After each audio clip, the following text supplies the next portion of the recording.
We know that we need to define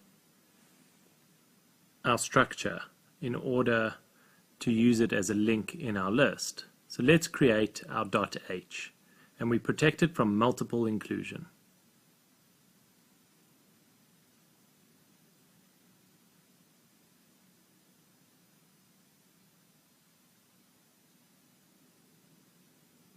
What I like here is that we can create a type def on the future definition of our list.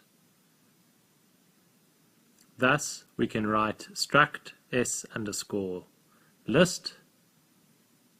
Let's say it contains a char star str, and like I said, a pointer to a struct s underscore list next, star next.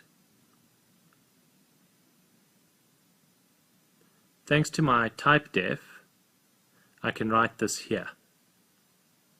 Now, let's get to our function main.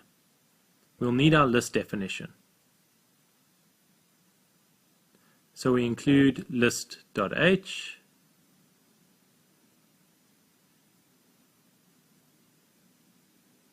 we return 0. Due to the fact that we're using a list, we're going to create a pointer list to our t underscore list type. What do we do with that? We're going to initialize it to null, so we're going to need stdlib.h here. I'll explain this later. Let's say that list is equal to a new link added to our list, which will contain, for example, 22. We're going to repeat this operation, but with ta-ta this time. And finally with 22, just for fun. In order to test all of this, we're going to create a function print underscore list, which will simply display what's in our list. Don't forget to declare prototypes.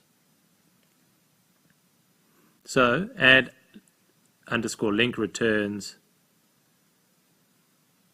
t underscore list and takes our list and char star string to as parameters to fill up our newly created links. And finally print underscore list, which takes a t underscore list star as parameter. Let's move on to add underscore link. What do you think? Add underscore link will do on our list. Don't forget the .h inclusion. It returns a t underscore list star and takes our list as a parameter. List to which it will add our link. T underscore list, star list, and some data to fill it up with here.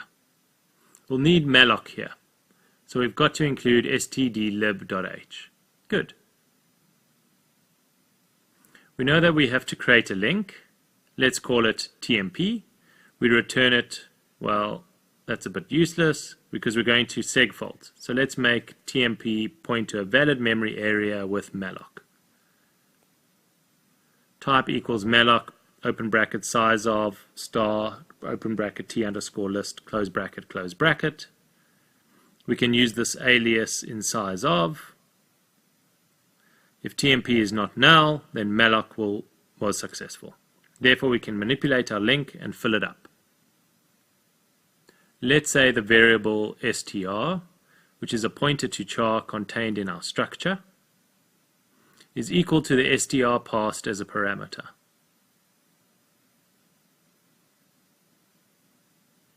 Now, let's say that TMP is dash grade next equals list. If TMP was null, we would return null, which would indicate an error. Good. What would happen? If I called this function for the first time,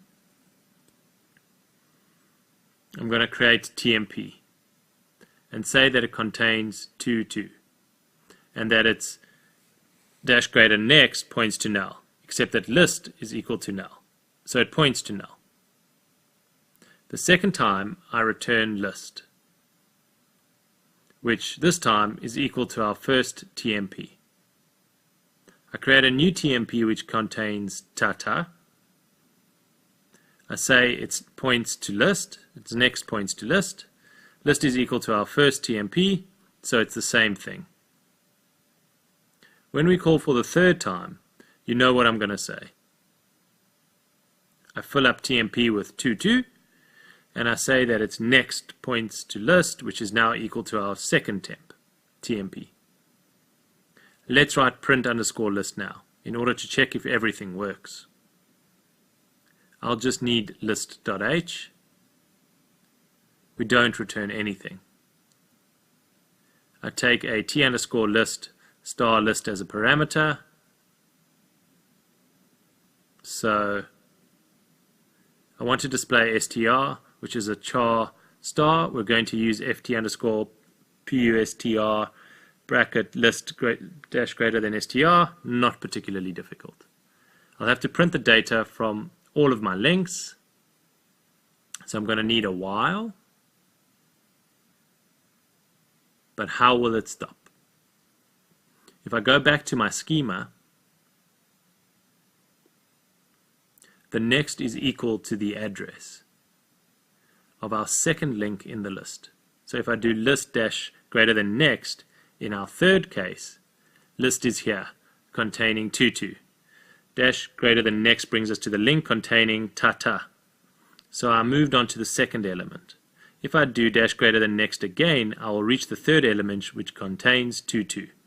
Doing dash greater than one more time, I'll reach the pointer which points to null. Looks like an exit condition.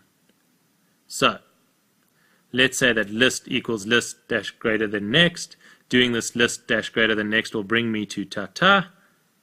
List is now equal to the link containing tata. If I do list dash greater than next again, I'll reach the link containing 22.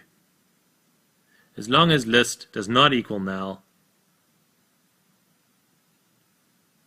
let's compile and test this. And if I launch the program, I have tutu, tata, toto. What does this mean? The most perceptive of you will note that I first created tutu, then tata, and then tato. But we can read it tutu, tata, toto. Let's go back to my schema. We can notice that every time the head of my list is moved to the element I just created. Therefore, my list will be in reverse from the way I created it.